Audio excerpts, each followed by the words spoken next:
es un término quechua para saludar. Y va a ser, bueno, okay. Es un término quechua para saludar. Aquí debe haber muchos quechuahablantes. Y hay una palabra, precisamente, que es pisco, que significa algo más. Y creo que de ahí deriva la palabra pisco. Eso creo que debería ser una fuente para poder sustentar en lo posible el origen del pisco. Eso es todo lo que quiero contar. Muchas gracias.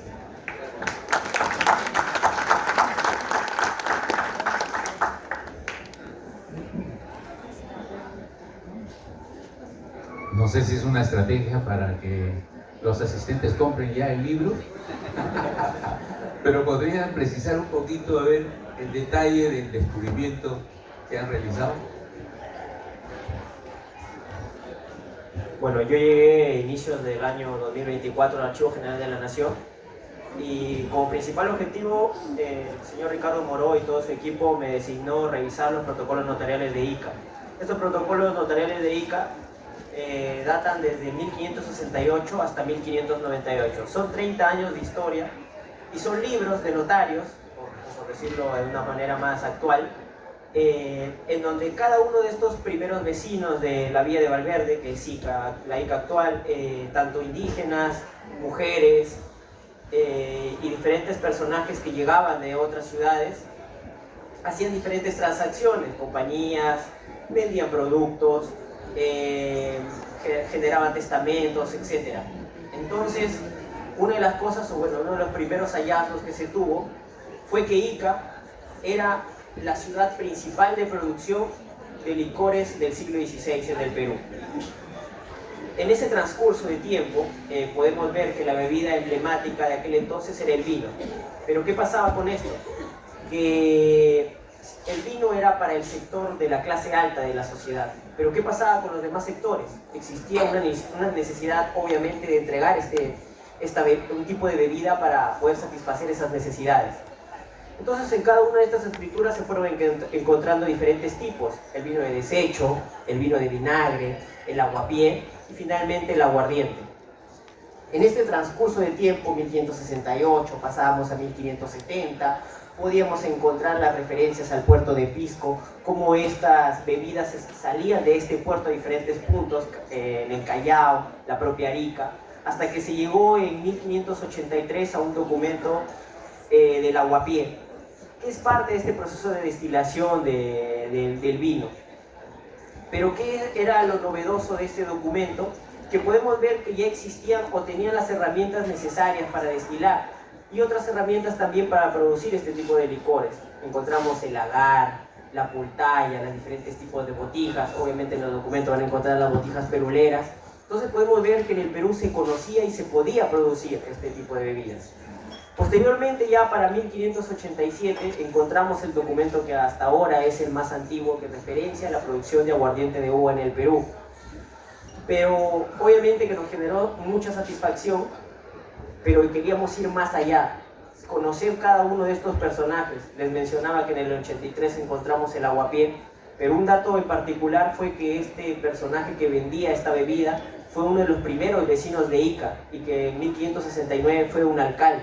Entonces nos podemos dar cuenta que también la clase alta podía o tenía el interés de realizar este tipo de destilados. Y eso fue lo que encontramos ya para 1587, porque ¿qué pasó aquí? Uno de estos dos personajes de esa compañía en donde les mencionaba que producían el aguardiente de uva, uno de ellos, Jorge Capello, había trabajado para este Cristóbal Martínez Carcena. Entonces encontramos una conexión.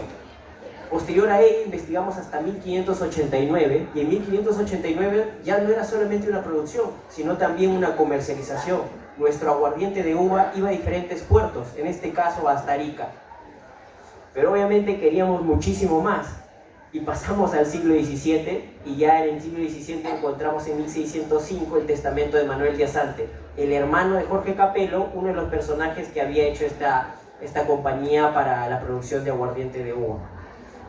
Ahí podemos ver que Manuel de Asante sí era un productor de la época, que también tenía relaciones comerciales con estos personajes que habían llevado aguardiente de uva al puerto de Arica, llámese Andrea de Candia, el señor Corso, y que de alguna manera u otra era un negocio muy fluido en la época, y que también tenían el interés de realizar ciertas pulperías, e inclusive en Ica tenemos una referencia de la calle de los pulperos.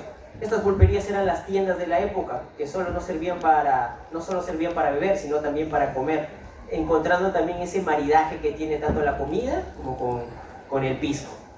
Entonces esa fue básicamente la estrategia que se hizo a nivel documental para encontrar estos documentos. Recalco que no es solamente encontrar el documento en donde dice aguardiente, sino también todo ese tipo de documentos, el conjunto de documentos que mencionan que existía una producción, que la Villa de Valverde tenía el conocimiento y las herramientas necesarias, además del clima que nos mencionan muchos historiadores, para producir y también comercializar nuestro aguardiente de uva, que creo que esa es la clave de la investigación. Gracias. No se equivoca el señor Johnny Schuller al decir que la historia está en buenas manos de buenas generaciones, ¿no? Ha hecho Julio una explicación muy didáctica, además a nivel de línea de tiempo, con los hitos muy marcados que nos han podido ilustrar a todos realmente. Eric creo que quiere decir algo. Acotando un poco lo que he dicho de Julio, y lo que aprendí también de Julio, es que en el testamento de Manuel Asante, de todos los aguardientes que se encuentran, se encontró también las famosas botijas peruleras, al que todo el mundo lo conocía en esa época como los famosos piscos. Y eso tiene un correlato desde los inicios en la Villa de Valverde de Ica. Y uno dirá, oye, ¿y por qué no fue el pisco? No.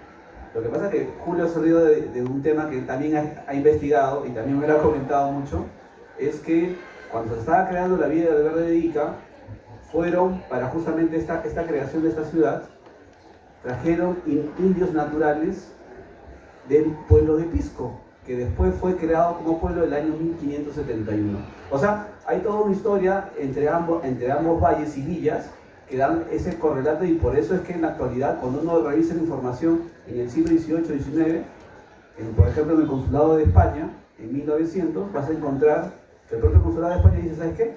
En la región Ica, donde se producía el famoso aguardiente al que llamaban de pisco, ya no se está produciendo, producto de las guerras de independencia y también las guerras con Chile, que lamentablemente destruyó mucho de este comercio y producción a gran escala. Por eso es que es muy importante que los documentos que nosotros debemos custodiar en nuestros archivos o en nuestras propias casas deban ser conservados y preservados oportunamente. Caso contrario, va a pasar como pasa en la historia, que mucha información se pueda perder en el tiempo. Y eso es lo que no puede pasar ni ahora ni nunca. Gracias. Le vamos a dar unas palabras finales al señor Johnny Schuller, porque vamos a pasar luego a un momento que todos ustedes esperaban, por supuesto. Va a haber una cata en breve y van a poder también adquirir el libro para la historia, ¿no? Para poder consultar luego. Adelante, don. Ciertamente es un honor para mí por haber primero conocido a Ricardo, a Eric, a Julio, y de alguna forma indirecta, la academia también ha tenido la oportunidad de apoyar de una forma sustancial el esfuerzo que se está haciendo. Pero vuelvo a decir que estamos recién rascando la superficie, porque nuestros amiguitos del sur todavía no torcen el brazo, a pesar que la documentación extensa, contundente, definitiva sobre el absoluto origen peruano del aguardiente, siguen empeñados en un trabajo concertado, que yo envidio mucho. Ellos, cuando salió Ricardo con estos comunicados de la AGN, cuando se publicaron los primeros documentos que encontró Julio y Eric, Cancillería en Chile al día siguiente formó un equipo de trabajo y lo financió con una cantidad importantísima de dinero. Y nosotros estamos torpedeando el barco. Pero nosotros verdaderamente acá no sé qué nos pasa. Ojalá que los interesados hayan escuchado bien el discurso de la señora Presidenta ayer y que no se hagan ahora los, no sé cómo se dice en castellano, pero que no se nos hagan pues los payasitos ahora y que no digan que no han entendido bien el mensaje, porque alguien en algún lado no está haciendo su chamba. Y nosotros acá estamos realmente preocupados, todos nosotros, no solo los 3 señores que han escrito este libro, sino todos los productores, los escritores, los ingenieros, las universidades, todos los peruanos. Vemos que tenemos la documentación, que tenemos los trabajos, que tenemos los documentos, pero todavía no hay el apoyo definido de algunos personajes que todavía no escuchan bien la necesidad que tiene en Perú de no dejarse pisotear por nuestros amigos del sur. Gracias.